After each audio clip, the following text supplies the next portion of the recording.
Mesdames et messieurs, le ramadan fait encore des dégâts en France.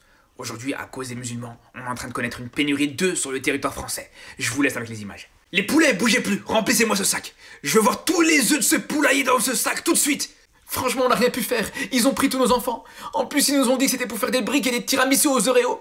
Et juste avant de partir, ils ont crié Allahu Akbar. Donc là, les frères, si on résume, aujourd'hui en France, les musulmans, ils sont responsables de la pénurie des œufs, de la pénurie de l'huile, de l'augmentation du chômage, de la guerre en Ukraine, de la calvitie de Macron. Si Vinicius n'a pas eu son ballon d'or, c'est à cause des musulmans aussi. La prochaine fois, ça va être quoi? Si Michou s'est fait quitter, c'est aussi à cause de nous, c'est à cause des musulmans aussi, c'est ça? Non mais les gars, on est où là les gars, sérieusement? En fait, en France, aujourd'hui, actuellement, chaque jour, t'as une nouvelle histoire, en fait.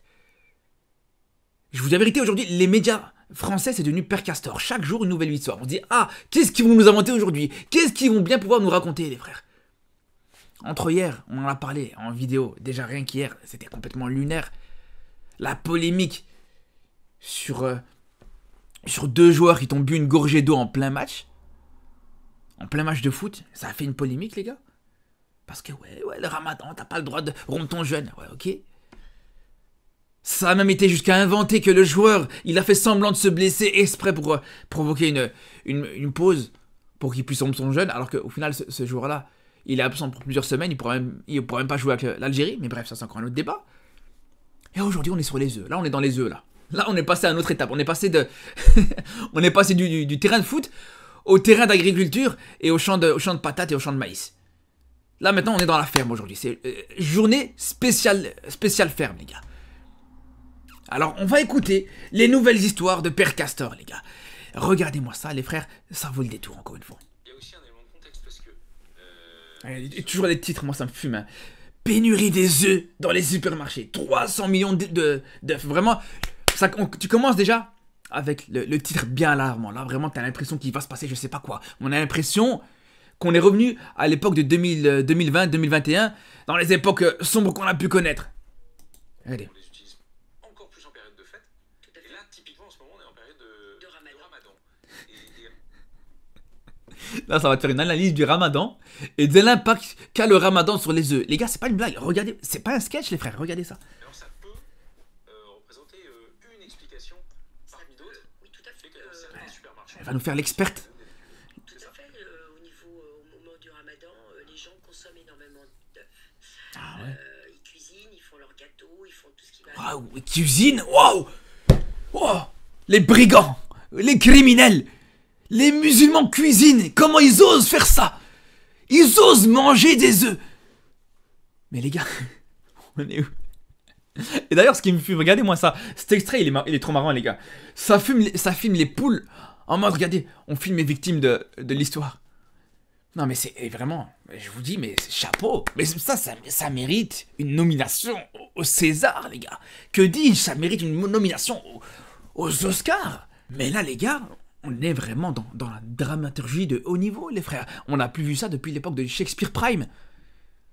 Vous vous rendez compte ou pas, les frères? Non, mais c'est fort, franchement, c'est fort. Pour en arriver là, les gars, franchement, ça mérite un respect. Par rapport à ça, ça mérite un respect. Parce que je vous dis la vérité, les gars. Autant ce genre de situation, il y a quelques années, ça m'aurait tendu. Il y a quelques mois, ça m'aurait tendu un petit peu. Mais là, les gars, je vous dis la vérité. Tu peux plus prendre ça au sérieux. Vraiment, qui va prendre ça au sérieux, les gars? Je vous dis la vérité. Moi, pour moi, je vous dis, là, c'est juste du divertissement. Tu peux pas prendre ça au sérieux, les gars. Il te parle de ça, il te parle d'une pénurie d'œufs, il te dit, ouais, les musulmans, ils cuisinent maintenant, voilà. Ah, les musulmans, ils cuisinent pendant le ramadan, ils font des gâteaux, oh! À croire, les œufs, on a fait un braquage, les gars, on les a volés. Mais ça, tu devrais être content, vous devriez être content, les gars.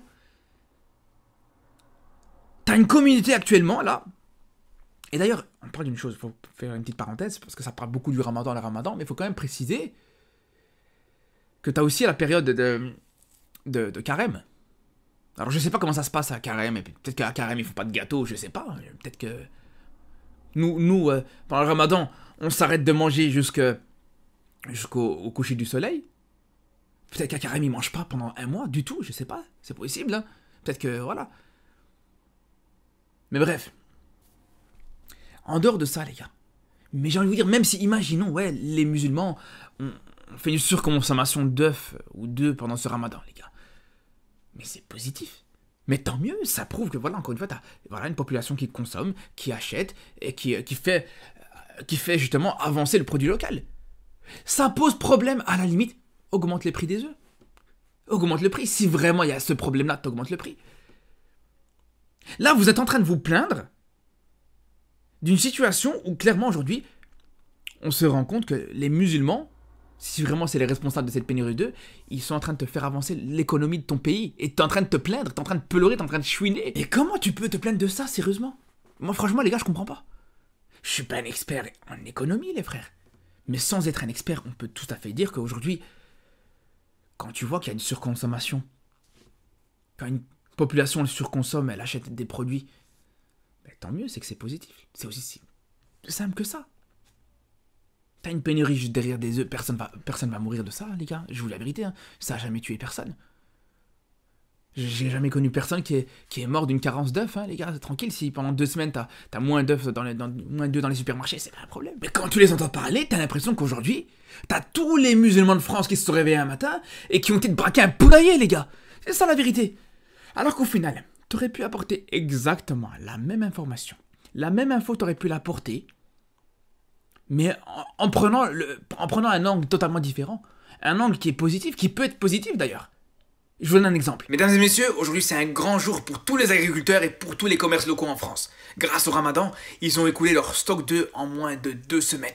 C'est la première fois que ça arrive dans l'histoire du pays. Mais ça c'est quelque chose que jamais de la vie tu pourrais voir sur un média en France, les gars. Et ça pour la simple et bonne raison. Pour la simple et bonne raison que, imaginez-vous juste 2 secondes, un Bernard, 85 ans, toute sa vie, on lui a parlé des musulmans que en négatif. Toute sa vie, on lui a dit, ouais, l'islam c'est un danger pour la France, l'islam c'est un problème pour la France, les musulmans ils posent problème, etc. Et aujourd'hui, tu viens lui dire ça. Mais le mec va se dire, ouais, mais finalement, les troubadours, ils sont pas si mauvais. Ah, ils sont pas si mauvais, les musulmans, au final.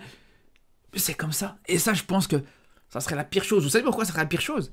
Parce que la carte musulman, elle va disparaître. Quand j'ai la carte musulman, c'est la carte d'immunité, les gars. La carte joker. Dès qu'il y a un problème, ah, musulman. Ah, les chômages, ouais, musulmans. Les œufs, ah, musulmans.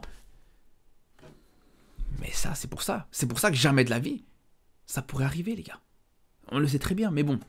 Je vous le dis, de toute façon, maintenant, il n'y a que les personnes vraiment totalement naïves, ou qui sont totalement dans la haine, ou qui sont totalement stupides, qui peuvent encore croire, premier degré, ce genre de médias, les gars. C'est aussi simple que ça.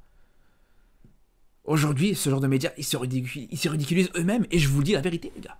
Moi, aujourd'hui, quand je vois ça, mais moi-même, ça me fait rire. Moi-même, pour moi, c'est le divertissement. Moi-même, je suis mort de rire, les gars, quand je vois ça. Premier degré. Bref. En tout cas, les frérots, on se dit à bientôt pour les nouvelles histoires de Père Castor. Et surtout d'ici là, prenez soin de vous.